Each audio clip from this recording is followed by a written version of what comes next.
자, 노아의 방주를 통해서 하나님께서 우리에게 계시하신 그 귀한 교훈의 말씀들을 한 걸음 더 들어가서 살펴보고 있습니다. 죽음을 사는 삶이 아닌 영이 살아있는 삶, 졸거나 잠자거나 병들거나 아예 죽어있는 영이 아닌 살아있는 삶을 사는 것, 그게 바로 우리들이 해야 할 일입니다. 그래야 죽음의 삶의 결과인 지옥이 아닌 영적 삶의 결과인 하나님 나라에 갈 수 있는 것입니다. 죄인이란 그 사실이 교리적 지식에서 머무는 것이 아니라 실존적으로, 현실적으로 이 시간에 내 영으로 다가와야 합니다. 죄에 대한 실존적 자각이 십자가에 달리신 주님을 바라보게 하고 거기서 흘리신 보혈로 바로 나의 죄를 덮으시고 또 내 심령을 완전히 적시우시게 된다라는 그 사실을 이 시간 방송을 통해서 듣고 계신 바로 당신이 그것을 깨닫게 되기를 바랍니다. 이것이 바로 예수 그리스도께서 보혈의 피로 우리 죄를 덮어주신 의미이기도 합니다.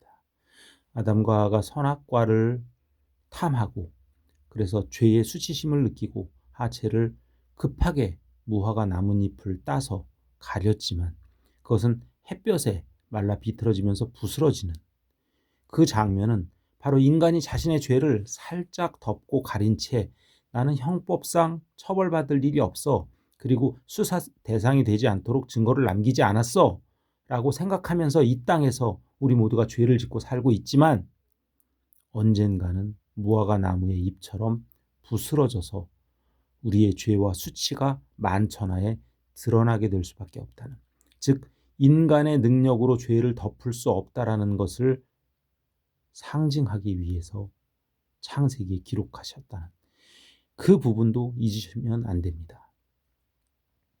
이에 따라서 죄를 온전히 덮게 하기 위해서는 가죽이 필요했고, 그래서 하나님께서는 그 다음 장에서 가죽으로 우리의 죄를 덮어주십니다.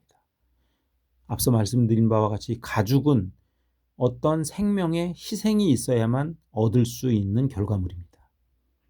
바로 예수 그리스도의 죽음이 필요하다라는 것을 예표하고 있는 장면입니다. 구약에 나온, 창세기에 나온 이야기가 신약의 예수 그리스도를 예표하고 있다. 이 부분이 오늘 제가 여러분께 꼭 반복해서 말씀드리고 싶은 부분입니다. 그리고 궁극적으로는 그 가죽옷의 장본인이 되시는 예수 그리스도께서 예수님의 보혈로 우리의 죄를 덮으시고 씻어주신다는 것. 그래서 우리가 흰 은과 같이 될 수 있다는 것을 우리가 지금까지 배워오지 않았습니까?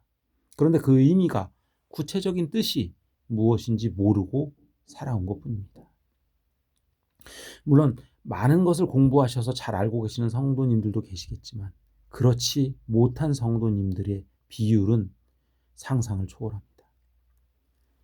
따라서 오늘 말씀드리고 있는 이 노아 방주 사건에서 단순한 이야기에서 끝나는 것이 아니라, 방주 이야기가 있었어, 노아가 방주를 만들었대, 이걸로 끝나는 것이 아니라 방주의 의미가 무엇인지, 방주의 길이와 수치가 무엇인지, 방주가 왜 3칸으로 3층으로 되어 있는지, 거기에 왜 칸막이를 하나하나씩 설치해서 분별하라라고 했는지, 방주의 문이 왜 하나밖에 없는지, 창문은 왜 하늘에 단 한 개만 있는지, 지금까지 말씀을 쭉 전달해 드리면서 이것을 청취하고 계시는 성도님들의 영적 변화를 간절히 기도합니다. 결국 예수 그리스도의 피는 역청을 의미하는 것이었고, 노아 방주의 역청이 예수 그리스도의 피를 상징하는 것이었음을 지난 시간에 말씀드렸습니다. 역청을 바르라는 의미는 이 역청을 온전히 바르지 않을 때 우리의 신앙생활이 하나님과는 상관없는 종교생활로 끝날 수 있다는 의미가 될 수 있다는 것입니다. 죄라는 그 얌이라고 하는 그 바다의 죄악이 나에게 그대로 침투해서 내가 죄악 가운데 둥실둥실 떠다녀서 죄악 가운데서 허우적거리며 사는 삶, 그것이 바로 우리가 이 세상을 살고 있는 모습을 성경에서 말씀하고 계신 겁니다. 자, 방주의 의미는 타락한 세상 종말의 시점을 의미합니다. 하나님 심판에서 피할 교회, 즉 예수님을 상징합니다. 간혹 이 방주를 교회라고만 번역을 하면서 우리 교회, 건물로 콘크리트로 지은 이 교회가 방주이니 세상과 다른 이 교회 안, 건물 안으로 들어오면 당신이 구원을 받을 수 있다라고 설교하고 계시는 목회자분들을 간혹 만납니다. 하지만 그 말씀은 사실과는 많이 동떨어져 있는 말씀입니다. 하나님의 심판에서 그 심판을, 죄를 짓고 사는 우리가 그 심판을 피할 수 있는 것은 바로 방주, 즉 예수 그리스도를 상징하는 것이지, 인간이 콘크리트와 시멘트로 레미콘을 불러서 만든 그 건물은 아무런 의미가 없는, 그건 그냥 하나의 건물에 해당하는 것임을 이 시간 청취자분들께서 깨달으시기를 간절히 바랍니다. 우리가 교회 다닌다 그랬을 때 대부분 무슨 동 몇 번지에 있는 건물을 교회라고 부르지만 성경에서는 에클레시아를 교회라고 합니다. 에클레시아는 예수 그리스도를 믿는 사람들이 내가 성전임을 인정하고 내가 왕 같은 제사장임을 인정하고 어느 장소에 한두 사람만 모여 있으면 거기가 바로 에클레시아, 즉 교회가 되는 것입니다.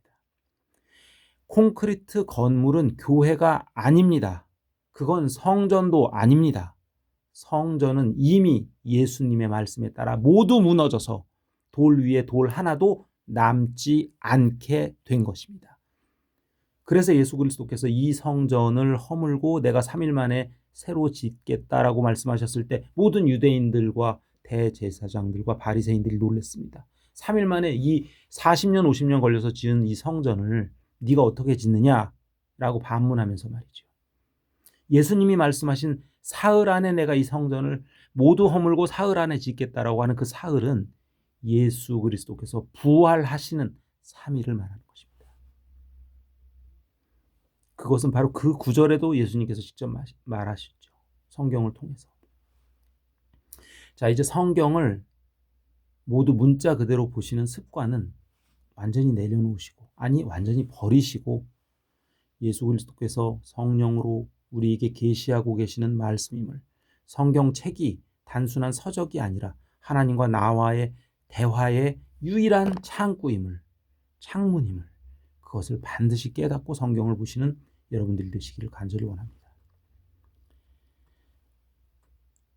노아의 방주에 들어간 자는 모두 살았습니다. 노아의 방주를 거부한 사람들은 모두 죽었습니다. 무엇을 의미합니까? 중간은 없었다는 겁니다. 예수 믿고 천국에 갈 것인지 죄악과 동행하다가 버려질 것이고 유기되어질 것인지는 선택에 달려 있습니다. 여러분들이 애매한 태도, 미온적인 태도, 절대 하나님은 용납하지 않으신다는 의미입니다. 방주 안에 들어간 노아 가족은 예수 그리스도 안에 들어간 새로운 피조물을 상징합니다. 따라서 방주 안에 들어간 자는 모두 살았습니다. 홍수 과정에서 방주를 거부하고 안 들어갔다는 사람들은 모두 다 죽었습니다.